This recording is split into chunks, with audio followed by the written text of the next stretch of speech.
Donc, on va essayer de commencer le troisième chapitre, équation différentielle ordinaire, d'accord? On est pour le maths 3, le mathématique 3, pour le L2 électronique, électrotechnique. La première séance, s'il vous plaît, Néa.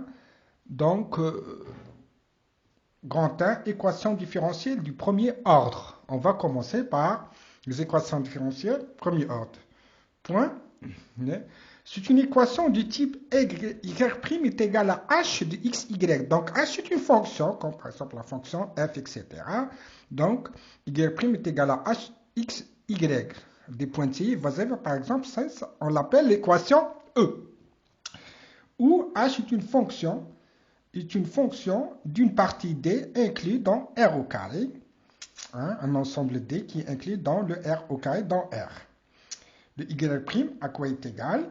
dy sur dx. Deuxième point, soit à I, un intervalle de R, y, notre fonction, l'ensemble de D par C va de I vers R, l'ensemble de D par C, l'ensemble d'arrivée c'est R, à tout point qui en associé à tout point X appartenant à I, à l'intervalle I, une fonction y de X, un élément y de X, une solution de E, c'est-à-dire la solution de cette équation.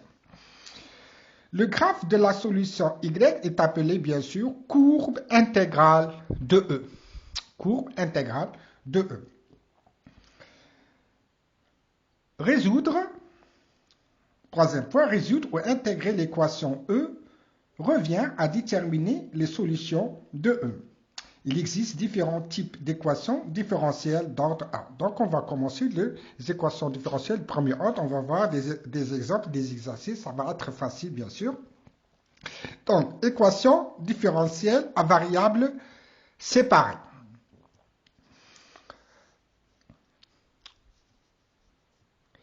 Soit J et K, deux intervalles de R. Inclus dans R. Le J est inclus dans R. Le K, il est inclus dans R. Le F, c'est de J vers R, et le G, et la fonction G de K vers N. Deux fonctions continues. Le F et le G sont deux fonctions continues. On a l'ensemble des départs et l'ensemble d'arrivées. L'ensemble des départs, c'est J et K, bien sûr, sont inclus dans R. C'est un intervalle inclus dans R. L'ensemble d'arrivées, bien sûr, c'est le nombre réel, c'est R, c'est l'ensemble des nombres réels. Une équation différentielle à variables séparées est de type y' est égal à f de x sur g de y. Attention, on a f de x, on a g de y. Le g, il est en fonction de y qui est en fonction f de x. Attention ici. Ou y' est égal à g de y est égal à f de x. Et on va l'appeler l'équation E. Donc, avec des exercices, des exemples dans le cours et des exercices dans le TD, ça va être facile. On va prendre le premier exemple ici. Exemple numéro 1. Résoudre l'équation différentielle x au carré, y' moins y au carré est égal à 0. Par exemple, je vous donne une équation différentielle avec de premier ordre, puisqu'il y a y', donc ça sera du premier ordre. C'est du premier ordre. Et on va calculer, on va chercher, trouver la solution. Hein. La question c'est quoi? C'est de trouver la solution. Solution. On va écrire x au carré, y' moins y carré égale à 0. J'ai réécrit mon équation différentielle à premier ordre. X au carré, donc si je dis y' c'est quoi? C'est dy sur dx. C'est la dérivée de la fonction. Hein? Y', c'est la dérivée de y. Le y, c'est par rapport à dx. Donc, ça sera y' c'est quoi? C'est dy sur dx. Moins y carré est égal à quoi? 0. Donc, j'écris x au carré, c'est dy sur dx égale à y au carré. Hein? Le moins ici, moins y carré, deuxième partie, ça sera un plus. Donc, est égal à y au carré. Qu'est-ce que je vais faire? Pourquoi on l'appelle à variable séparée? On sépare, bien sûr, on a le dy. Le premier terme, le premier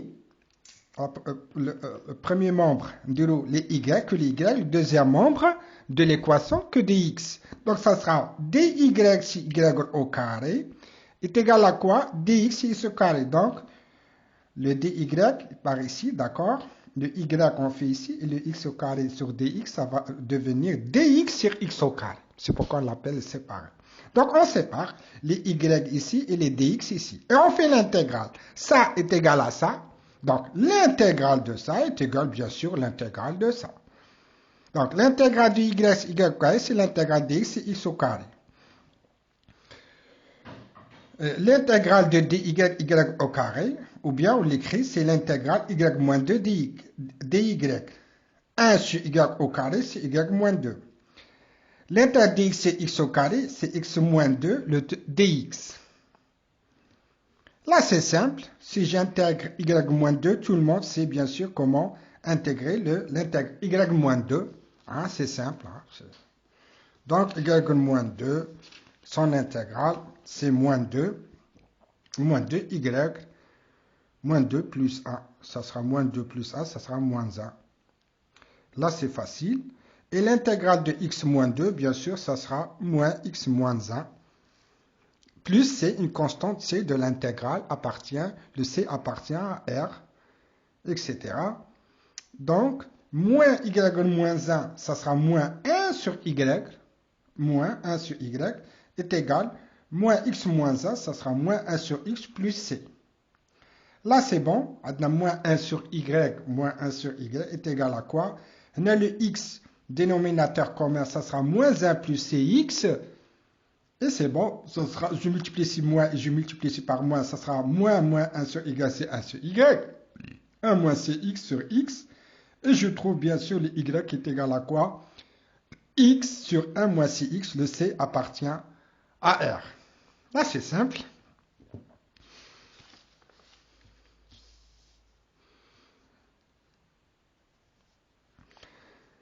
Donc, résoudre l'équation, un deuxième exemple. Un deuxième exemple. Vous avez une équation x, y, y' est égale la racine y au carré plus 1. Solution pour x différent de 0, bien sûr. On a. Donc, c'est une équation x, y, y' est égale la racine y au carré plus 1. C'est équivalent à quoi cette équation, bien sûr? Elle est équivalente à quoi? X, y, le y' à quoi est égal? La même chose, c'est dy sur dx. On dérive y par rapport à x. C'est la dérivée y', c'est une dérivée, est égale la racine de y carré plus 1. Et la même chose, le même travail, d'accord? On refait que le même travail, les y dans le premier membre et les x dans le deuxième membre. Là, c'est simple. Donc, je trouve ici y dy sur la racine y carré plus 1 est égal à dx sur x.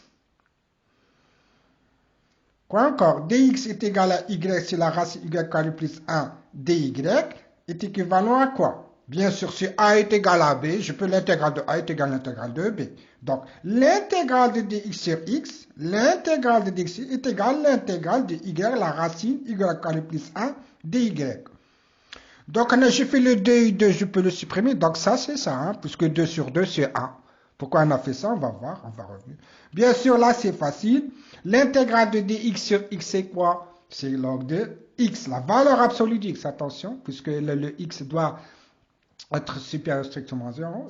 Supérieur strictement à 0. On l'a déjà fait pour x est différent de 0. On a déjà défini le domaine de définition, d'accord?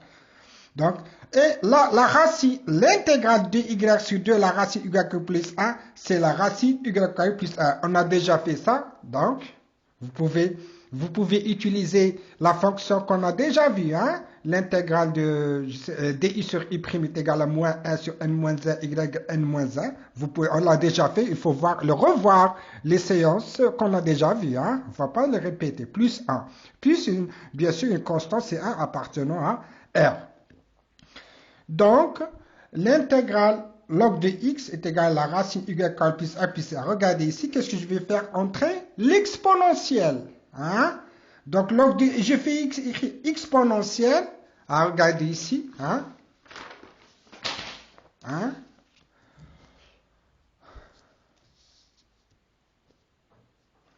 Log de la valeur absolue de x est égal à la racine y carré plus 1 plus c1. Qu'est-ce que je vais faire? Je vais rentrer l'exponentielle. Exponentielle est égal à exponentielle est égal. Tout simplement, exponentielle de log de x est égal à exponentielle la racine plus 1. Là, c'est simple. Et je trouve ça. L'exponentielle de log de la valeur absolue de x, c'est la valeur absolue de x. Et maintenant, exponentielle de quoi? C1 plus la racine y carré plus 1. J'ai écrit exponentielle et j'ai fait tout ça en i de x. D'accord? Donc, je termine cette séance pour la prochaine fois. À la prochaine fois.